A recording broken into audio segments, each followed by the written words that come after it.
Bonjour les amis, Marc Maillot encore avec vous avec une méditation tirée de l'Évangile selon Jean au chapitre 8, verset 31. Alors Jésus dit aux Juifs qui avaient mis leur foi en lui, si vous vous attachez à la parole que je vous ai annoncée, vous êtes vraiment mes disciples. Vous connaîtrez la vérité et la vérité fera de vous des hommes libres. Fin de citation. Euh, je commence cette réflexion avec ce défi liberté, égalité, fraternité de la République française, car j'écris ces mots depuis la France le 14 juillet, le jour commémorant la prise de la Bastille en 1789, qui célèbre officiellement la fin de la monarchie des rois Bourbons et le commencement de la Première République française. Notez bien, j'ai dit la Première République, car la France a eu 5 constitutions différentes depuis la chute de la monarchie, et nous sommes depuis 1958 sous la Cinquième République. Alors cela est difficile pour mes compatriotes américains à comprendre que les États-Unis n'ont eu qu'une seule constitution depuis la fondation du pays en 1787.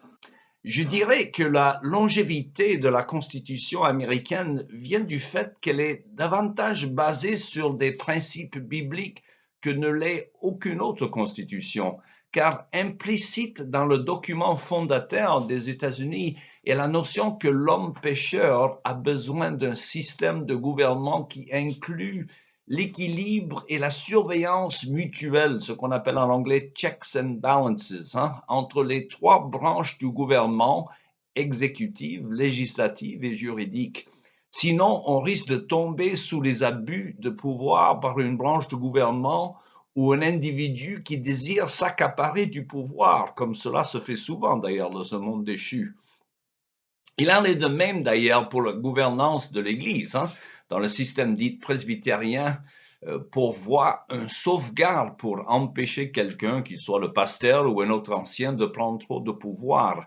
Et c'est la raison pour l'existence du conseil presbytéral, fondé sur la conviction que la sagesse est dans le grand nombre de conseillers, comme dit le livre des Proverbes.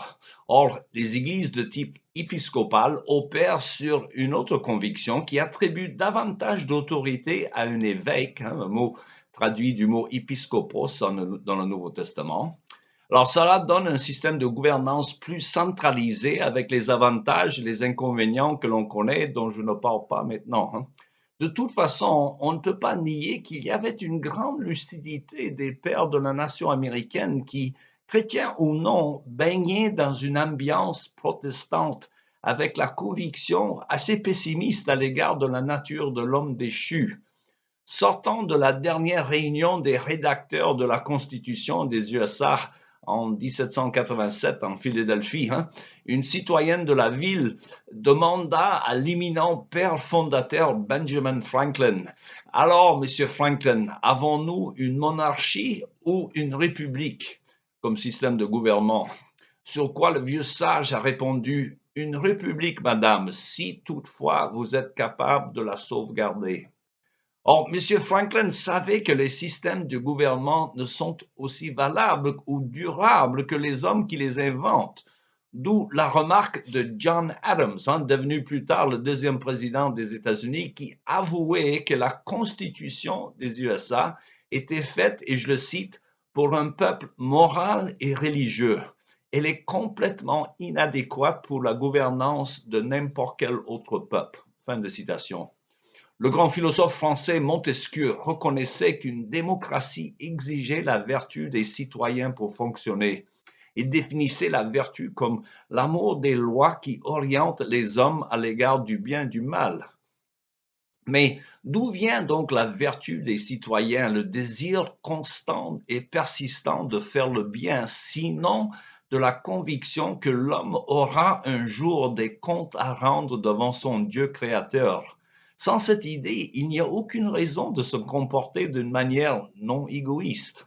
Hélas, la disparition progressive de cette croyance chrétienne fondamentale est sans doute la meilleure explication pour la déchéance croissante du monde occidental à l'heure actuelle. Car sans la crainte du jugement de Dieu, les hommes ont plutôt la tendance à suivre leur penchant égoïste sans tenir compte du bien-être de ses voisins. Les hommes modernes se disent libres de toute contrainte sociale, éthique, morale, etc. Mais cela donne une définition différente de la liberté que celle que nous présente le Seigneur Jésus, qui nous offre la vraie liberté, c'est-à-dire le pouvoir de faire ce que nous devons faire et non pas la licence de faire de ce que notre nature pécheresse veut faire. Alors, en conclusion, peu importe le système du gouvernement que l'on a, les hommes n'arrivent pas à se gouverner eux-mêmes, sinon qu'avec la grâce de Dieu. La révolution change tout sauf le cœur de l'homme, disait Victor Hugo. Il n'y a que Jésus qui puisse changer le cœur des siens, d'où la toute importance de cultiver une relation avec lui. Il reste qu'à vous souhaiter une bonne journée et à la prochaine.